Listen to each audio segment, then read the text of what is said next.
Recce का थोड़ा संक्षिप्त जी, परिचय और दे। आप सभी को हृदय से नमन।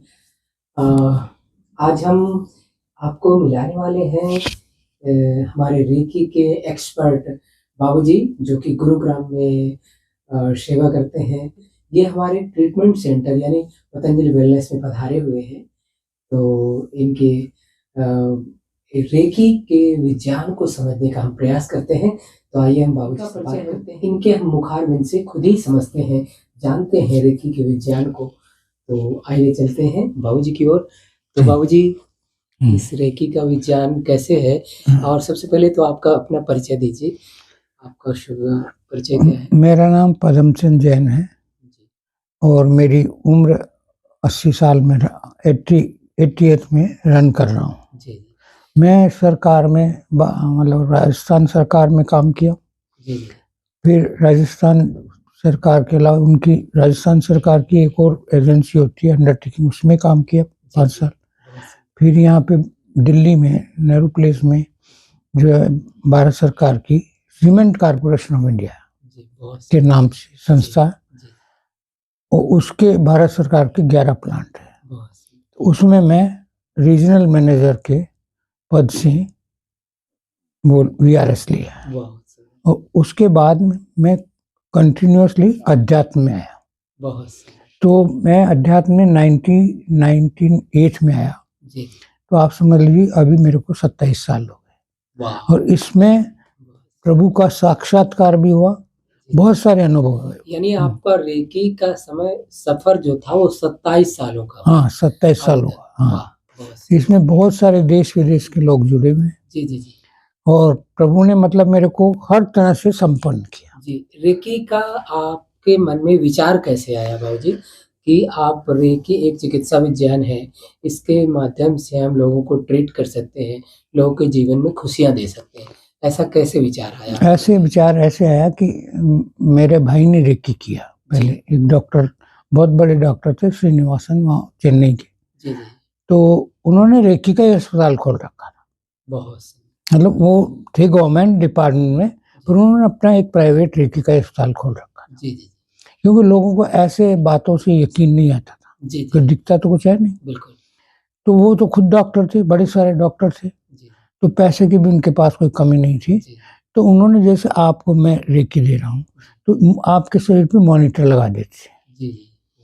तो वो मॉनिटर लगा के और फिर आपको कहते थे कि जब शुरू किया तब आप क्या थे, आपका ब्लड प्रेशर क्या था, आपका ये क्या था, आपका ये क्या था, और मन स्थिति कैसी थी, उसके भी उनके पास इंस्ट्रूमेंट है, ओरा वगैरह की। तो ओरा जैसे मैंने अभी आपका पंडित जी का खींच लिया, तो उसके बाद कहते थे देखो पंडित जी आपके ओरा में ये गड़बड़ है।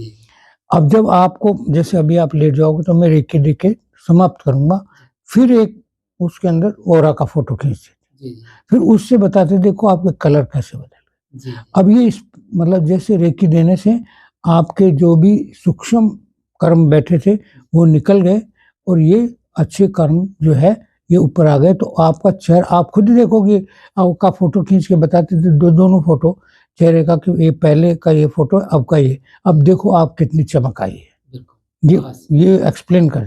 तो भाई ने सीख लिया। तो उसके बाद उसको ने मेरे को बताया कि इससे ऐसे ट्रीटमेंट भी होता है, ये होता है, वो होता है। पढ़ा तो था मैंने, लेकिन मतलब कोई ज़्यादा नॉलेज नहीं थी। वो मेरे घर आया था तो उसने बताया मेरे को। तो वो तो अब मद्रास में रहते थे डॉक्टर साहब, तो उनको अप्रोच करना मुश्किल था। तो फिर मैंने यहाँ दिल्ली में ही डॉक्टर NK शर्मा का नाम सुना, और उनके पास गया। वो नेचुरोपैथी के थे पहले, वो डॉक्टर नेचुरोपैथी हॉस्पिटल है यहाँ पे करोल बाग में, वहाँ थे वो। फिर वहाँ उनकी किसी से अनबन हो गई मैनेजमेंट से, तो उन्होंने अपना ये खोल लिया। पहले नेचुरोपैथी में ही करते थे, फिर धीरे धीरे उन्होंने रेकी में आके रेकी का काम बड़ा अच्छा बिठा लिया। तो वहाँ से मैंने स्टार्ट किया। तो वो बड़ी क्लास लगाते थे, और इसमें 4-5 लेवल होते हैं, first level, second level, third level, fourth level और grand master level. 4-5 level, 2 level मैंने उनसे किए। उसके बाद प्रभु ने ही मेरे सारे लेवल करवाए, भगवान साक्षात्कार रूप।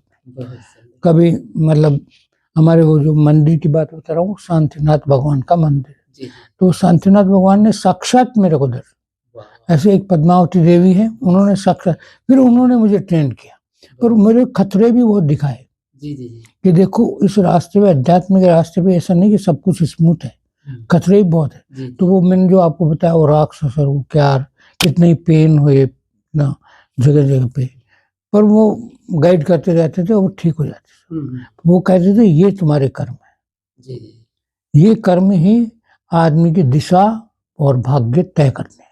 जी, बिल्कुल, ये उन्होंने मेरे को बताया जी, जी, और उन्होंने साक्षात मेरे को सब कुछ प्रैक्टिकल करके बताया। जी, जी, तो उसके बाद मैं प्रैक्टिस करने लगा जी, और करते करते फिर मैं एक एक सीढ़ी चढ़ाया तो मैं इस सीढ़ी पे आ गया। बहुत सही, तो अब मतलब इससे क्या था, अब मैं उस वक्त में नौकरी छोड़ आया, जी, जी, तो अब मेरा ब्रेड एंड बटर पेंशन भी नहीं मिलती, जी, जी, तो मुझे तो इंतजाम करना ही था। तो बिल्कुल, मैंने धीरे धीरे इसकी प्रैक्टिस चालू कर दी, जी, रेकी की। जी, जी, उसमें बस रेकी से ही प्रार्थना करता था कि आप मेरे को नैया पार करा देना, अध्यात्म में भी ऊंचा ले जाओ, मतलब आर्थिक रूप से भी ज्यादा संपन्न होना चाहिए, जी, जी, क्योंकि बिना आर्थिक के तो काम नहीं होता। अर्थ से समर्थ, हाँ, अर्थ से सेवा में, समर्थ। तो मेरे 2 स्टोरी बिल्डिंग है मेरी जी, गुड़गांव में। जी, जी, तो फर्स्ट ग्राउंड स्टोरी पे तो हम रहते हैं और फर्स्ट स्टोरी पे मैं रेकी चलाता था। तो मैं पहले पर्सनली करता था, मैंने अनुभव किया हर आदमी का एक डिफरेंट हो रहा है, हर आदमी का डिफरेंट कर्म है, हर आदमी का अपना जी, सब कुछ है। बिल्कुल, तो वो मैंने खूब हाथों से रेकी, खूब टाइम दिया और उन लोगों को किया, फिर उनका फीडबैक लेते, भाई आपको कैसा लगा, जी, जी, आप कैसे हैं। फिर वो अपने भाई बहनों को किसी को लाता था, ऐसे करते करते ये बढ़ गया और आज इस लेवल पे हूँ। वाह, तो मतलब रेकी ने पैसे की कमी नहीं होनी, किसी चीज की, स्वास्थ्य भी बहुत अच्छा दिया। पहले मेरे जो ब्लड प्रेशर वगैरह सब रहते थे किसी टाइम पे, जी, जब मैं रिटायरमेंट लेके जी, आया, जी, जी, पर वो तो फटाफट खत्म हो गए थे, जी, सब चीजें खत्म हो गई थी। बहुत, और उन्होंने मेरे फिर एक अनुभव क्या वो आपको सुनाना चाहूंगा कि मैं ऐसे रात को लेट करके ध्यान लगा रहा था और ऊपर से ये एनर्जी आई, मैं देख रहा हूँ एनर्जी, जी, अच्छा, हाँ, और वो आके यहाँ पेट में गुड़ गुड़ गुड़ गुड़ गुड़ गुड़ ऐसे हो रहा खूब जबरदस्त, और वो हो रहा और फिर पेट मतलब थोड़ी देर में इतना फूल गया। जी, जी, अब बाथरूम आने में भी दिक्कत हो गई, जी, अच्छा, हाँ, बाथरूम आने में भी दिक्कत हुई। जी, तो अब मैं बड़ा परेशान हो गया, बाथरूम बिना तो अब कैसे होगा। बिल्कुल, तो वहाँ गुड़गांव में एक डॉक्टर आर्यन है, मैं उनके पास गया और डॉक्टर साहब से मिला तो मैंने जी ये हो गया, मेरे तो बाथरूम भी नहीं आ रहा, तो कुछ ऐसा दवाई दो जो बाथरूम तो आ जाए, बाकी की बात तो आगे देखेंगे। उन्होंने देख दाख करके अल्ट्रासाउंड कराया, ये 20 साल वाले की बात करो, अल्ट्रासाउंड कराया मेरा, और मुझे अल्ट्रासाउंड वाली लेडी थी वो कहने लगी कि आपके तो प्रोस्टेट है, इसका ऑपरेशन कराना पड़ेगा। अच्छा, अच्छा, पर मेरे को तो वो दिख रहा था कि प्रोस्टेट का है, ये तो कल रात तक तो ठीक था, अब ये तो रात रात में ये सब फूल गया जी, और ये सब हो गए। जी, पर ये तो जो देवी ने बताया था वो वही है जो कर्म टूट के आ गए, जी, जी, ये मेरे समझ में। तो मैं दोबारा उन डॉक्टर साहब के पास में गया, उनका वो तो ये बता रहे वो भी कराऊंगा आप जो कह रहे हो प्रोस्टेट का ऑपरेशन भी, लेकिन आप मेरे को पहले तो ऐसा कर दो कि बाथरूम आ जाए। तो उन्होंने गोलियां लिख दी और उससे मेरे बाथरूम आ गया।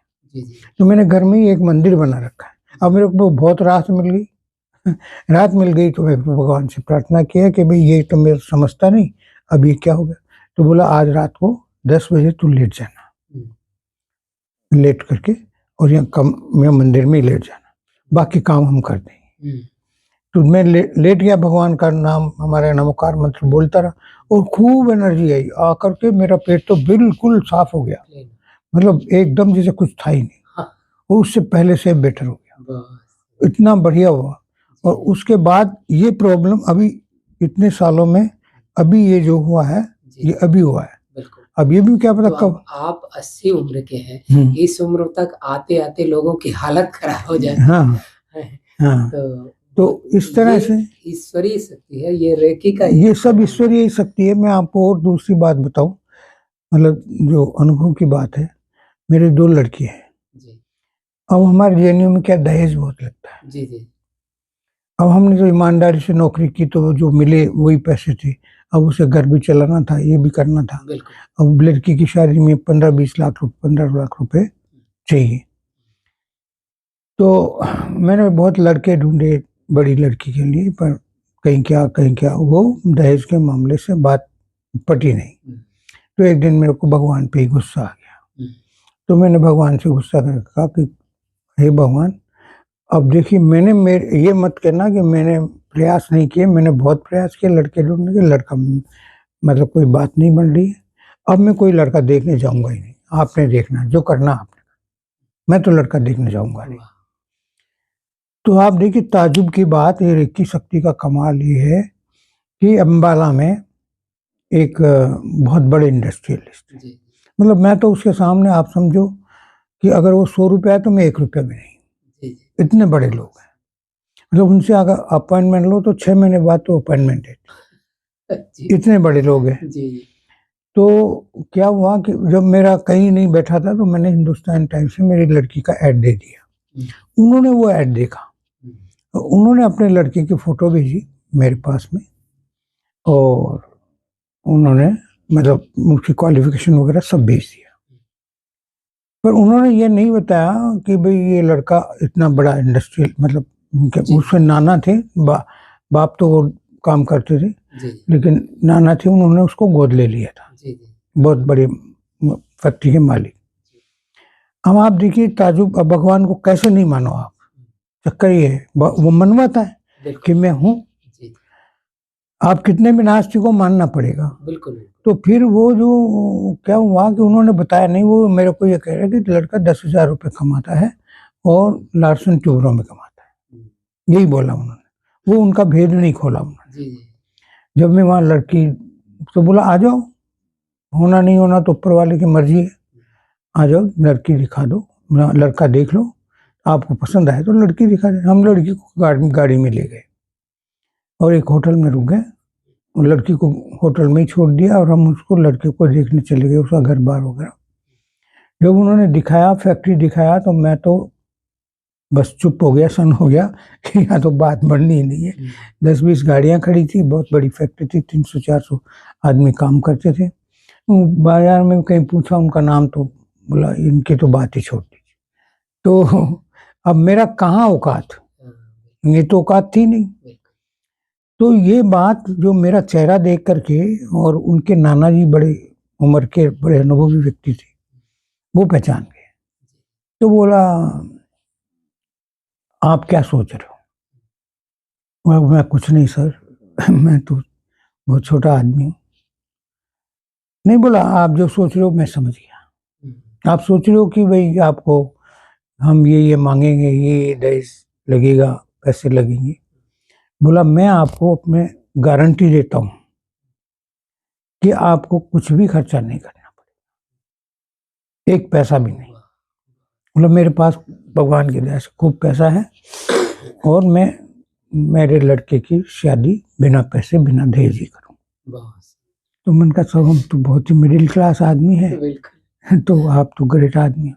फिर ऐसे करके उन्होंने ही पक्का कर दिया कि 1 रुपया लूंगा नहीं, सिर्फ आप आकर के कन्यादान कर दें। अब बताइए ये कैसे हो सकता है? वो वही तो आपका एक रेकी के प्रति जो लगाव रहा, उनके प्रति आत्मसमर्पण का भाव रहा, हाँ, वो रास्ते। अब क्या पता भगवान ने उनके क्या दिमाग में बैठाई, इतना बड़ा आदमी, इतनी हैसियत रखने वाले, पॉलिटिक्स में उनका बड़ा वो था, तो वो ऐसे हाँ कर लेंगे जो मैं सोच के हैरान रह गया। बिल्कुल। तो अब ये मैं भगवान की कृपा नहीं मानूं तो क्या मानूं? बिल्कुल कृपा है उसमें, नो डाउट, है ना। बट ये है कि कई बार होता ये है कि हमारे प्रारब्ध दोष जो है वो कई बार आड़े आ जाते हैं, पर जब हम श्रद्धा के साथ, निष्ठा के संकल्प के साथ आगे बढ़ते हैं तो नो डाउट हमारी समस्या का समाधान मिलता है। तो ये मैंने भी अपना तो इससे मेरी हिम्मत बढ़ गई गुरु जी, पंडित जी महाराज, और हिम्मत बढ़ गई। फिर मेरी दूसरी लड़की का भी ऐसे ही हुआ। वाह।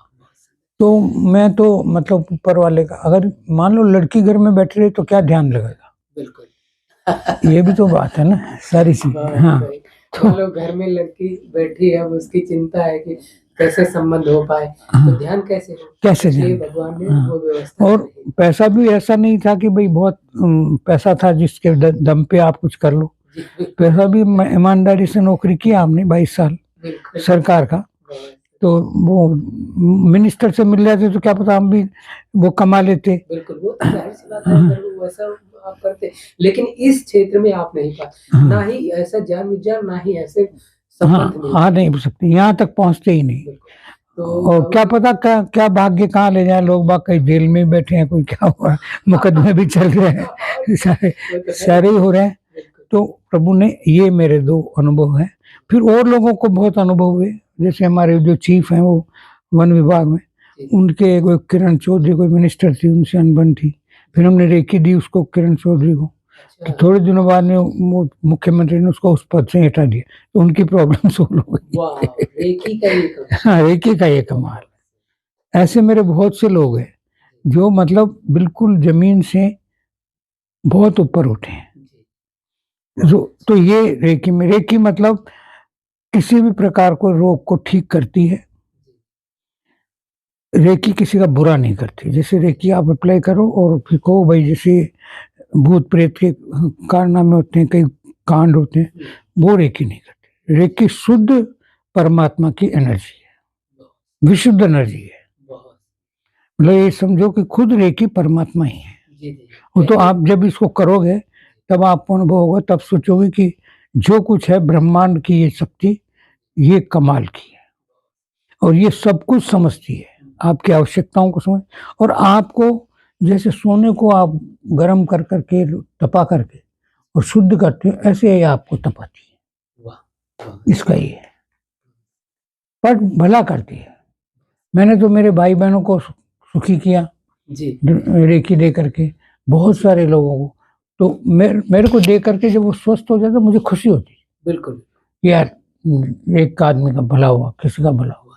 और कोई आदमी कभी आता कि फीस नहीं है गुरुजी अभी तो मेरे पास में, तो मैंने कहा चल तू यार, फिर तेरी जैसी सुविधा हो दे देना, और नहीं दे तो भी कोई बात नहीं, अभी तो ले जा, अभी तो तेरी दिक्कत।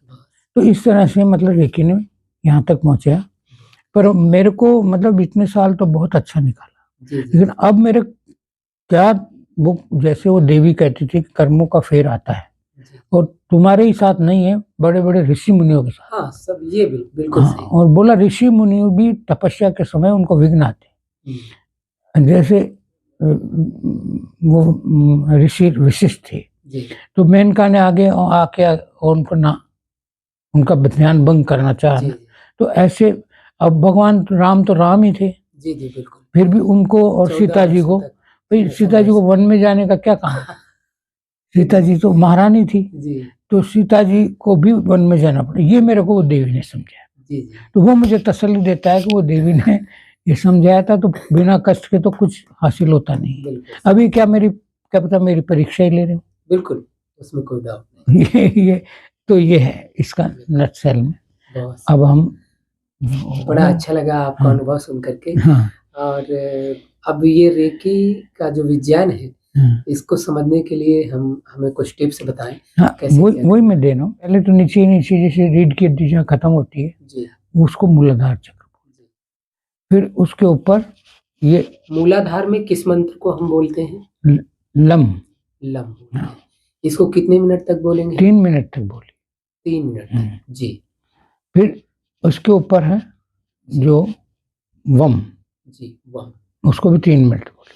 जी, फिर रम, जी, फिर हम, जी, फिर ये विशुद्ध चक्र है, जी, ओम, ओम, फिर यहाँ पर भी ओम। आज्य चक्र। हाँ, जी, और फिर यहाँ सिर्फ प्रभु में, यहाँ जब चक्र जाओ तो जैसे ये विशुद्ध चक्र हो गया और ये आज्ञा चक्र हो गया।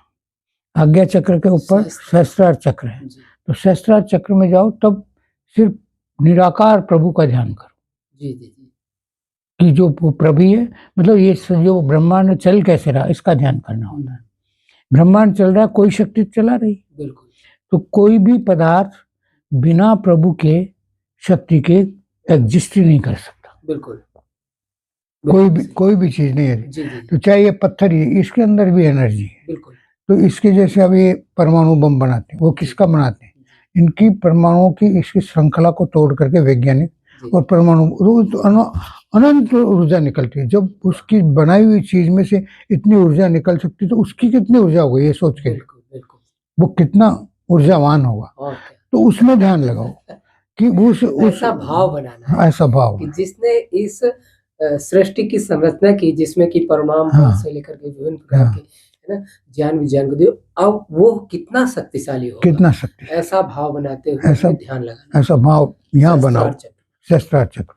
तो आपको थोड़े दिन में यहाँ, जैसे जो आप कह रहे थे भाई मेरे चक्रों में ये हो रहा है, तो आपको थोड़े दिनों में ही लगेगा कि आप कनेक्ट हो चुके हो उससे, ऊपर वाले से। जी जी। और आपका और उसका ऐसा कनेक्शन है कि आप, ये बिल्कुल पक्का अनुभव होगा, आप तो वैसे ही सेल्फ फील्ड में हो, कि कोई शक्ति है जो मुझे चला रही है जी जी और एग्जिस्ट करती है, और वो हर समय मेरे साथ है।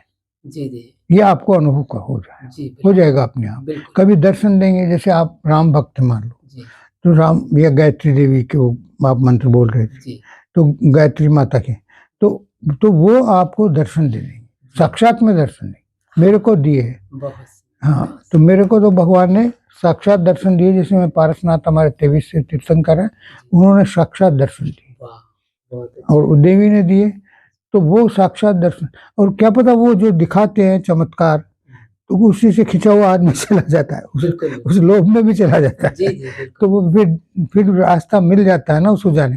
फिर कुछ ना कुछ तो आदमी ऐसा प्राणी है कि उसको कुछ मिले ना तो उधर ज्यादा मुड़ जाता है। जी सर। जैसे किसी को 10 रुपए मिल रहे हैं, कोई के 20 रुपए दूंगा तो वो जल्दी उधर घूम जाता है। ऐसे ही भगवान भी हमें एलोरमेंट देता है। जी जी जी। तो भाई तू ये करेगा तो तेरे को ही मिलेगा। बिल्कुल बिल्कुल, पुरुषार्थ। हाँ, तो और अपना एक टारगेट जो आपने बनाया है, गुरुकुल का, गौशाला का और नेचुरोपैथी, जी वो मन में रखो कि ये मेरा बन जाएगा तो मैं लोगों की सेवा करूंगा। जी मतलब जो अर्थ चाहिए जितना, उसके अलावा मतलब लोगों की और गायों की सेवा करना तो अच्छी बात है। बिल्कुल। तो सब चीजें, ये तीनों चीज आपका हो जाएगा। मैंने यही चाहा था, और मेरा आज देखिए मकान हो गया, मेरे पास गाड़ियां हो गई, मेरे पास हर सुविधा है, हर व्यक्ति से मेरी जान पहचान है, और तो मतलब आज भौतिक रूप से मेरे कोई प्रॉब्लम नहीं, और आध्यात्मिक रूप से मैं ठीक हूँ। और पर बस अभी जो कोई नहीं, ये मिलाने का एक माध्यम भी है ना बाबूजी। हाँ, मिलाने का है ना। मैंने बचपन से आपके आशीर्वाद से बाबूजी, मैं भी आध्यात्म क्षेत्र में काफी रुझान थी मेरा। 2001 के आसपास मैं था फतेहपुर में, मतलब डिस्ट्रिक्ट सेंटर में था मैं, तो वहां मैं पढ़ाई करता था। फिर मेरे मन में एक भाव आया कि मैं तप करूंगा। भगवान सूर्य देव जी का मैं तप करता था, उनको देखता था मैं, एकटक उनको देखता था। और इसके अलावा फिर एक बार मन में आया कि मैं क्यों ना गंगा नदी तट पर जा करके मैं तप करूं, और तप करके मैं कुछ शक्तियां अर्जित करूं कि जो हमारे समाज में बहुत सारी बुराइयां हैं, जो पीड़ित हैं लोग, कष्ट से, दुख से, विभिन्न प्रकार के, तो उन दुष्ट लोगों को दंड दे सकूं, ताकि लोगों को सुख प्रदान हो सके। ऐसा मन में विचार आया, मैं चल दिया पैदल। अपने रास्ते में एक मैं धोती ले लिया और उसको लेकर मैं चल दिया, किसी को पता नहीं कोई घर में। मैं जाके लगभग 20 किलोमीटर, 22-23 किलोमीटर ऐसे था लगभग, गंगा नदी जहाँ से मैं गया, तो पैदल जाके वहां पहुंचकर शाम को वहां स्नान किया और ध्यान में बैठ गया। यानी 25 जनवरी का समय था, और वहां मैं ही अकेले, एक झोपड़ी थी, मतलब छप्पर जैसे कुन्नुमा था।